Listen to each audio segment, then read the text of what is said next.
हरे कृष्णा सबको। आप सबका मेरे इस YouTube चैनल कृष्ण की ओर पर स्वागत है। आज की वीडियो में हम कार्तिक मास की कथा का छठा अध्याय और साथ में विनायक बाबा की कहानी पढ़ेंगे। अगर आपको मेरी ये वीडियो अच्छी लगे तो मेरी वीडियो को लाइक कीजिएगा और शेयर कीजिएगा और मेरे चैनल को सब्सक्राइब कीजिएगा। तो कथा शुरू करते हैं। बोलिए श्री कृष्ण भगवान की जय, कार्तिक मास की जय। नारद जी ने कहा, जब 2 घड़ी रात शेष रह जाए तब तिल, कुश, अक्षत, चंदन आदि लेकर शुद्ध होकर जलाशय पर जाएं। नहर की अपेक्षा नदी में स्नान से 10 गुना फल मिलता है और नदी की अपेक्षा संगम पर स्नान करने से 10 गुना फल मिलता है और तीर्थ पर स्नान करने से इन सब से दूना फल मिलता है। स्नान से पहले भगवान का ध्यान करके स्नानार्थ संकल्प करें, फिर तीर्थ में उपस्थित देवताओं को कर्मश एवं आचमनीय आदि देवें। अर्घ्य मंत्र यह है, हे कमलनाथ आपको नमस्कार है, हे जलशाही भगवान आपको नमस्कार है, हे ऋषिकेश आपको प्रणाम है। मेरे दिए हुए अर्घ्य को आप ग्रहण करें। वैकुंठ, प्रयाग तथा बद्रिका आश्रम में जहाँ कहीं भगवान विष्णु गए वहाँ उन्होंने 3 प्रकार से अपना पैर रखा था। वहाँ पर ऋषि वेद यज्ञों के सहित समस्त देवता मेरी रक्षा करते रहे। हे जनार्दन, हे दामोदर, हे देवेश, आपको प्रसन्न करने के लिए मैं कार्तिक पक्ष में विधिवत प्रातः स्नान कर रहा हूँ। आपकी कृपा से मेरे समस्त पाप नष्ट हो जाएं। हे हरे, कार्तिक मास में व्रत तथा विधि पूर्वक स्नान करने वाला मैं अर्घ्य देता हूँ। आप राधिका सहित ग्रहण करें। हे कृष्ण, हे प्रबल राक्षसों का नाश करने वाले, हे भगवान, हे पाप नाशक, कार्तिक मास में नित्य प्रति दिए हुए मेरे इस अर्घ्य का कार्तिक स्नान का व्रत करने वाला फल मुझे प्राप्त हो। विष्णु, शंकर तथा सूर्य का ध्यान करके जल में प्रवेश करें और नाभि पर्यंत जल में खड़ा होकर विधि पूर्वक स्नान करें।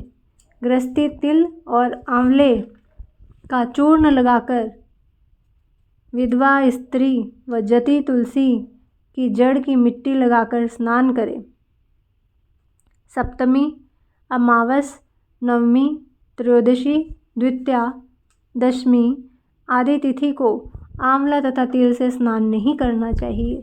स्नान करते हुए निम्न शब्द बोले, जिस भक्ति भाव से भगवान ने देवताओं के कार्य के लिए 3 प्रकार का रूप धारण किया था, वही पाप नाशक भगवान विष्णु अपनी कृपा से मुझे पवित्र बनाए।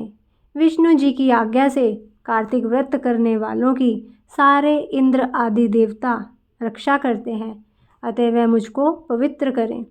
बीजों, रहस्यों तथा यज्ञों सहित वेदों के मंत्र कश्यप आदि ऋषि इंद्र देवता मुझे पवित्र करें। गंगा आदि सभी नदियों, संपूर्ण तीर्थ, 7 समुद्र और समस्त जलाशय मुझको पवित्र करें।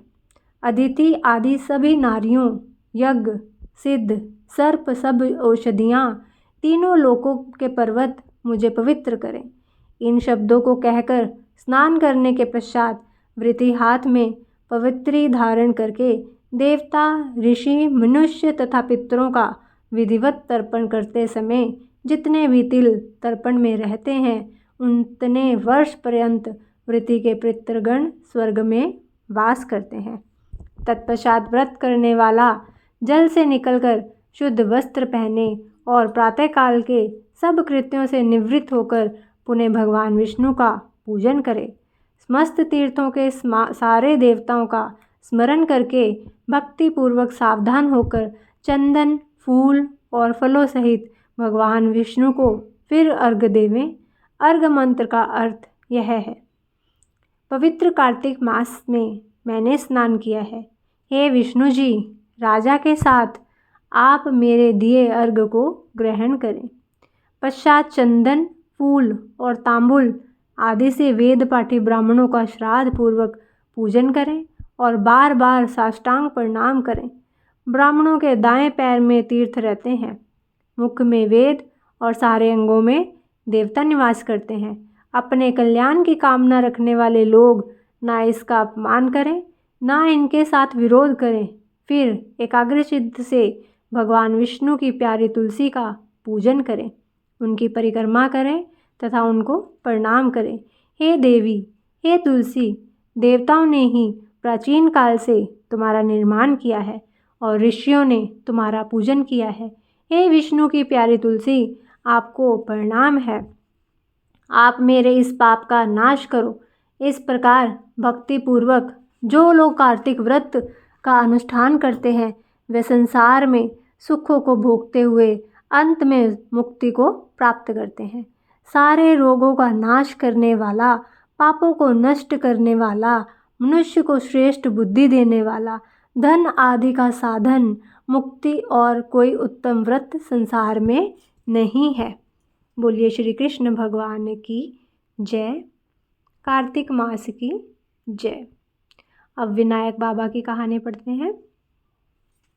एक विनायक, चुटक विनायक महाराज जी थे। चुटकी में चावल और कुलिया में दूध लिए हुए फिर रहे थे। कोई मेरी खीर बना दो, कोई मेरी खीर बना दो, सबसे कहते फिरे, परंतु किसी ने भी उनकी खीर नहीं बनाई। सब ने मना कर दिया कि जरा से चावल, थोड़ा सा कुलिया में दूध लिए घूम रहा है, इसमें क्या खीर बना दें। वह चले गए। फिर एक बुढ़िया बोली, बेटा आजा, मैं तेरी खीर बनाऊंगी, बच्चों की ज़िद का क्या मिटाना। बुढ़िया छोटा सा लोटा लेकर आने लगी और कहने लगी, ला बेटा, इसमें डाल दे। बुढ़िया बोली, और वो कहने लगे कि बड़ा बर्तन लाओ, यह तो छोटा है। बुढ़िया के घर में कोई बड़ा बर्तन नहीं था। बुढ़िया बाहर जाने लगी तो बोले, कहाँ जा रही हो। बेटा बर्तन मांग के ले आऊँ। बोले, देख तेरे घर के अंदर बड़े बड़े बर्तन रखे हैं, तो चिंता मत कर,